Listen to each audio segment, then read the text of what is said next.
Welcome to VM teachers. ఇదివరకు మనం solar సిస్టమ్కి సంబంధించి కొన్ని బిట్స్ చూసాం. ఇప్పుడు గ్లోబు భూమికి నమూనాలో కొన్ని బిట్స్ డిస్కస్ చేస్తాం. ఫస్ట్ వన్, ఉత్తరార్ధగోళంలో వేసవి అయినంతం. సో దీనికి ఆన్సర్ జూన్ 21. జూన్ 21 సూర్యకిరణాలు కర్కట రేఖ మీద నిలువుగా పడతాయి కాబట్టి కర్కట రేఖ ఉత్తరార్ధగోళంలో ఉంది కాబట్టి సో వేసవి అయినంతం అంటాం. వేసవి అయినంతం అనగానే మనకు గుర్తొచ్చేది ఉత్తరార్ధగోళం అనగానే జూన్ 21. సో సెకండ్, ఉత్తరార్ధగోళంలో శీతాకాల అయినంతం. సో దీనికి ఆన్సర్ డిసెంబర్ 22. డిసెంబర్ 22 అనగానే మనకు మకర రేఖ మీద సూర్యకిరణాలు నిలువుగా పడతాయి అనే విషయం తెలుసు మనకి. సో మకర రేఖ మీద సూర్యకిరణాలు పడితే అక్కడ వేసవి కాలం ఉంటుంది, ఆటోమేటిక్ ఉత్తరార్ధగోళంలో శీతాకాలం ఉంటుంది. కాబట్టి డిసెంబర్ 22 ఉత్తరార్ధగోళంలో శీతాకాల అయినంతం అని చెప్పొచ్చు మనం. సో థర్డ్, ఉత్తరార్ధగోళంలో శరదృతువు. ఉత్తరార్ధగోళంలో శరదృతువు చూడండి. దీనికి ఆన్సర్ సెప్టెంబర్ 23. సెప్టెంబర్ 23 సూర్యుని యొక్క గమనం దక్షిణార్ధగోళంలోకి ప్రవేశిస్తుంది. దక్షిణార్ధగోళంలో సూర్యోదయం అవుతుంది, ఉత్తరార్ధగోళంలో సూర్యాస్తమయం. సెప్టెంబర్ 23వ తారీఖున సూర్యుని యొక్క గమనం దక్షిణార్ధగోళంలో ప్రవేశిస్తుంది కాబట్టి వసంత ఋతువు ఏర్పడుతుంది. ఉత్తరార్ధగోళంలో శరదృతువు ఉంటుంది. సో ఉత్తరార్ధగోళం శరదృతువు ఎప్పుడు ఉంటుందంటే సెప్టెంబర్ 23. గుర్తుపెట్టుకోవాలి మీరు. ఫోర్త్, ఉత్తరార్ధగోళం వసంత ఋతువు. Answer March 21. Fourth option. March 21 భూమధ్య రేఖ మీద సూర్యకిరణాలు నిలువుగా పడతాయి. మార్చి 21న సూర్యుని యొక్క గమనం ఉత్తరార్ధగోళంలోకి ప్రవేశిస్తుంది. సో వసంత ఋతువు ఏర్పడుతుంది. సూర్యుని యొక్క గమనం ఏ అర్ధగోళంలోకి అయితే ప్రవేశిస్తుందో వసంత ఋతువు ఏర్పడుతుంది. గుర్తుపెట్టుకోవాలి. ఫిఫ్త్, దక్షిణార్ధగోళంలో వసంత ఋతువు. సూర్యుని యొక్క గమనం ఎప్పుడు ఏర్పడుతుంది? సెప్టెంబర్ 23. సో సూర్యుని యొక్క గమనం ప్రవేశించగానే వసంత ఋతువు ఏర్పడుతుంది. ఎప్పుడు ఏర్పడుతుందంటే సెప్టెంబర్ 23, ఎందుకంటే సూర్యుని యొక్క గమనం దక్షిణార్ధగోళంలోకి ప్రవేశిస్తుంది కాబట్టి. నెక్స్ట్, ఇవంతా మనం ఒకరోజు వీటికి సంబంధించి డయాగ్రామ్తో సహా నేను వివరిస్తాను. మీకు ఏమైనా డౌట్ ఉంటే మెసేజ్ చేయండి. నెక్స్ట్, దక్షిణార్ధగోళంలో శరదృతువు. Answer March 21. సో నెక్స్ట్, విషువత్తులు అనగా ఆన్సర్ ఫోర్త్ ఆప్షన్ రాత్రి పగలు సమానంగా ఉండడం. దీన్ని మనం విషువత్తులు అంటాం. మార్చ్ 21, సెప్టెంబర్ 23 ఈ 2 డేట్లో రాత్రి పగలు సమానంగా ప్రపంచం మొత్తం ఉంటాయి. నెక్స్ట్, 965 మిలియన్ కిలోమీటర్లు. సో ఇక్కడ 4 ఆప్షన్లు ఉన్నాయి. దీనికి ఆన్సర్ థర్డ్, భూమి కక్ష పొడవు.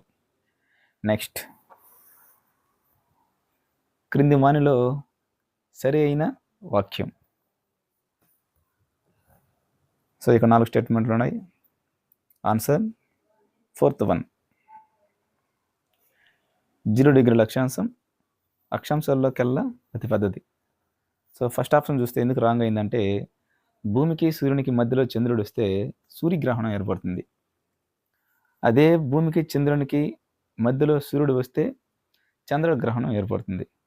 సో ఇక్కడ థర్డ్ చూస్తే అంతర్జాతీయ దినరేఖ అని దేన్ని అంటామంటే 180 డిగ్రీల తూర్పు మరియు పశ్చిమ అక్షాంశం కాదు, అది పశ్చిమ రేఖాంశం. నేను ఇక్కడ అక్షాంశం అని ఇచ్చా, అందుకే అది రాంగ్ అయింది. ఓకే. సో నెక్స్ట్, ఖగోళ గ్లోబు. ఇక్కడ 3 స్టేట్మెంట్లు ఇవ్వడం జరిగింది. దీనికి ఆన్సర్ సి, థర్డ్. సి మాత్రం సరైనది. సో ఏ ఎందుకు రాంగ్ అయిందంటే ఆధునిక ఖగోళ గ్లోబ్ను టకీ ఆల్-దిన్ అనే వ్యక్తి 1570 సంవత్సరంలో రూపొందించడం జరిగింది. సో నేను ఇక్కడ మొఘల్ శాస్త్రవేత్తలను ఇచ్చా, సో అది రాంగ్ స్టేట్మెంట్. అదే ఇక్కడ పురాతన గ్లోబ్ని మార్టిన్ బెహైమ్ రూపొందించాడు, కానీ ఈ రేవు రాంగ్. 1492 సంవత్సరంలో ఆయన రూపొందించడం జరిగింది. ఇక అతుకులు లేని ఖగోళ గ్లోబును మొఘల్ శాస్త్రవేత్తలు రూపొందించారు, కానీ ఇక్కడ స్టేట్మెంట్ ఏముంది? అతుకులు లేని ఖగోళ గ్లోబు టకీ ఆల్-దిన్ చేత రూపొందించబడలేదు. అది రైటే కదా అది. సో ఎవరి చేత రూపొందించబడింది అంటే మొఘల్ చక్రవర్తులు జహంగీర్ కాలంలో. సో ఇది కూడా ఇంకో బిట్ కూడా అడిగడానికి అవకాశం ఉంటుంది. అతుకులు లేని ఖగోళ గ్లోబు ఏ మొఘల్ చక్రవర్తి కాలంలో మొఘల్ శాస్త్రవేత్తలు రూపొందించడం జరిగింది అంటే జహంగీర్. అది కూడా ఒక బిట్ వచ్చేదానికి అవకాశాలు ఉంటాయి. సో గ్లోబస్ 3 స్టేట్మెంట్లు ఉన్నాయి. ఆన్సర్ సెకండ్ బీసీ సరైనవి. ఓకే, సో అది క్లియర్గా ఇది లాటిన్ పదం. సో దీని నుండి గ్లోబల్ అనే పదం ఉద్భవించింది. ఈ 2 స్టేట్మెంట్లు రైట్. నెక్స్ట్, ఈ క్రింది వాటిలో సరికాని వాక్యం. సో ఇక్కడ 4 స్టేట్మెంట్లలో సరికాని వాక్యం కాబట్టి 16వ శతాబ్దంలో భూమి గుండ్రంగా ఉందని నావికులు ధృవీకరించారు. 16వ శతాబ్దం కాదు, 15వ శతాబ్దంలోనే భూమి గుండ్రంగా ఉందని నావికులు ధృవీకరించడం జరిగింది. మిగతావన్నీ రైట్ స్టేట్మెంట్లు. సో నెక్స్ట్, క్రింది వానిలో భిన్నంగా ఉన్నదానిని గుర్తించండి. సో ఈ క్వశ్చన్ వచ్చి సెమిస్టర్ 1 పేజ్ నెంబర్ 39లో ఉంది. సో మీరు చూడండి, భిన్నంగా ఉన్నది. సో అంతర్జాతీయ దినరేఖ, భూమధ్య రేఖ, గ్రీనిచ్ రేఖ, భారత ప్రామాణిక రేఖ. ఈ 4గింట్లలో 3 రేఖాంశాలు ఉన్నాయి. ఒకటి మాత్రమే అక్షాంశం ఉంది, అదే భూమధ్య రేఖ. ఓకే, అంతర్జాతీయ దినరేఖ అనేది రేఖాంశం, గ్రీనిచ్ రేఖ అనేది రేఖాంశం, భారత ప్రామాణిక రేఖ అనేది కూడా ఒక రేఖాంశం. కానీ అక్షాంశం మాత్రం ఒకటే ఉంది, అది భూమధ్య రేఖ. Second option right. సో ఇక్కడ నెక్స్ట్, క్రింది వాటిలో పరిధి, పరిమాణం వంటి అర్థాలను ఇచ్చే పదం. సో ఇక్కడ ఆన్సర్ చూస్తే థర్డ్ లాటిట్యూడ్. లాటిట్యూడ్ అనే లాటిన్ పదానికి అర్థాలు పరిధి, పరిమాణం. సో నెక్స్ట్, అక్షాంశాలు. ఇక్కడ 3 స్టేట్మెంట్లు ఉన్నాయి.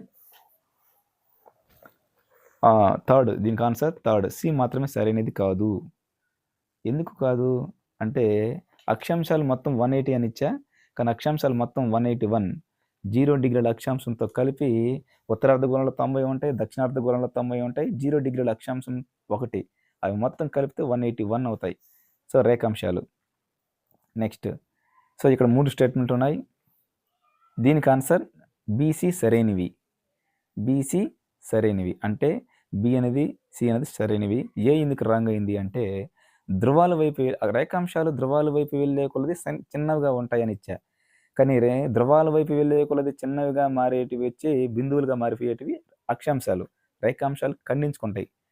ధ్రువాల వద్ద ఖండించుకునేటివి రేఖాంశాలు, ధ్రువాల వద్ద బిందువులుగా మారిపోయేటివి అక్షాంశాలు.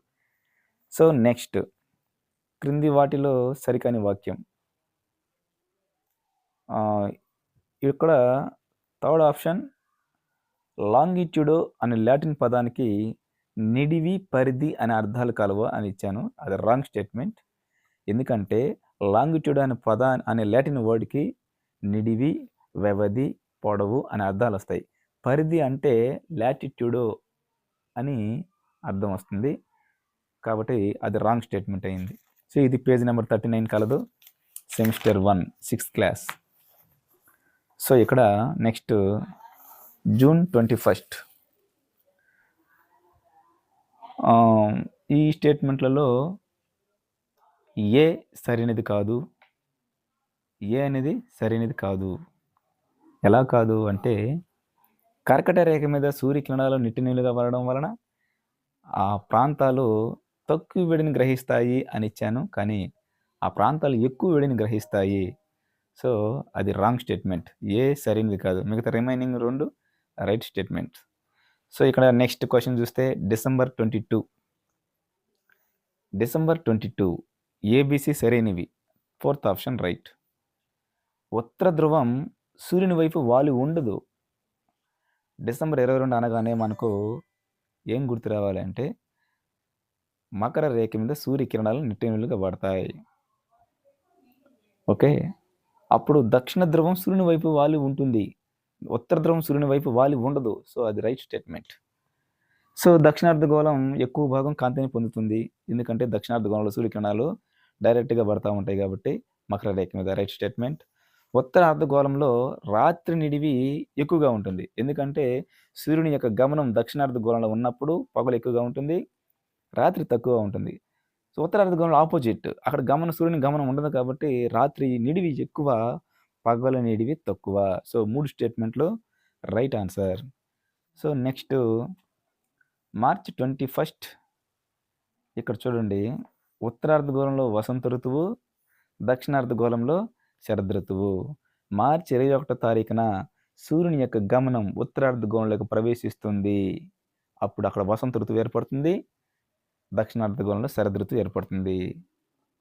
అదే సెప్టెంబర్ 23 తారీఖున ఉత్తరార్ధగోళంలో ఈ సెప్టెంబర్ 23 ఏమవుతుంది, సూర్యుని యొక్క గమనం దక్షిణార్ధగోళంలోకి ప్రవేశిస్తుంది. సో దక్షిణార్ధగోళంలోకి ప్రవేశిస్తుందంటే వసంత ఋతువు. కానీ ఇక్కడ ఏమంది, ఉత్తరార్ధగోళంలో వసంత ఋతువు ఏర్పడుతుంది. ఉత్తరార్ధగోళంలో వసంత ఋతువు ఎప్పుడు ఏర్పడుతుంది, మార్చి 21 తారీఖున. సెప్టెంబర్ 23 తారీఖున వసంత ఋతువు ఎక్కడ ఏర్పడుతుందంటే దక్షిణార్ధగోళం, ఎందుకంటే సూర్యుని యొక్క గమనం ఉంటుంది కాబట్టి. So second statement wrong. A మాత్రమే సరైనది. నెక్స్ట్, క్రింది మనలో తప్పుగా ఉన్న జతని గుర్తించండి. ఫస్ట్, తక్కువ భ్రమణ కాలం కలిగిన గ్రహం బృహస్పతి, నీలి గ్రహం భూమి. తక్కువ పరిభ్రమణ కాలం కలిగిన గ్రహం శని, ఎక్కువ పరిభ్రమణ కాలం కలిగిన గ్రహం ఇంద్రుడు. సో దీనికి ఆన్సర్ తప్పుగా ఉన్న జత అన్నాం కదా, థర్డ్ దీనికి ఆన్సర్. సో థర్డ్ అనేది రాంగ్ స్టేట్మెంట్. ఎందుకు అయిందో ఒకసారి చూద్దాం. తక్కువ పరిభ్రమణ కాలం కలిగిన గ్రహం బుధుడు వస్తుంది. అంటే సూర్యుని చుట్టూ అత్యంత వేగంగా తిరిగే గ్రహం ఏది అన్నా బుధుడు. పరిభ్రమణ కాలం అంటే ఏమి, సూర్యుని చుట్టూ తిరగడం కదా, తన చుట్టూ తాను తిరుగుతూ సూర్యుని చుట్టూ తిరగడం కదా. సో అతి తక్కువ కాలంలోనే సూర్యుని చుట్టూ తిరిగేస్తుంది బుధుడు. అంత వేగంతో అది తిరగకపోతే అది సూర్యుడిలో విలీనం అయిపోతుంది. కాబట్టి తన ఉనికి కోసం అత్యంత వేగంగా తిరుగుతుంది. సో బుధుడు దీనికి ఆన్సర్, శని కాదు. సో నెక్స్ట్ వీడియోలో పాఠాలు అందులో బిట్స్తో మళ్ళీ కలుద్దాం.